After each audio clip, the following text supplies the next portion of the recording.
kellel nüüd kodus igav on, siis pakun välja järgmise sellise väljakutse võib-olla isegi. Et meil on olemas siis selline veepudel, 750 milliliitrit ja 6 ühesugust klaasi. Klaasidel ei ole vahet, kas nad on need veiniklaasid, peaasi, et on ühesugused, või on nad veeklaasid, jällegi peaasi, et nad on ühesugused. Nüüd, milles ülesanne seisneb? Ülesanne seisneb selles, et võtame selle veepudeli ja valame siis võrdselt 6 klaasi.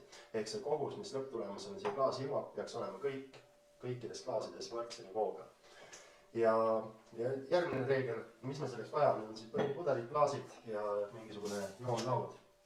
Et mul on siin selline siis olema, et pärast need ära mõõta. Ehk me alustame valamist siis vale paremalt poolt.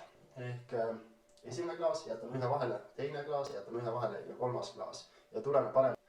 Paneme siis selle, mis tühjali paremalt poolt, jälle see on täis juba, jälle paneme siia ja viimane. Ja viimasesse klaasi peab siis pudelist kogu vedelik jõudma viimasesse klaasi, ehk me keerame see pudel tagurpidi ja viimane klaas peab olema siis, pudel peab tühjaks saama viimasesse klaasi.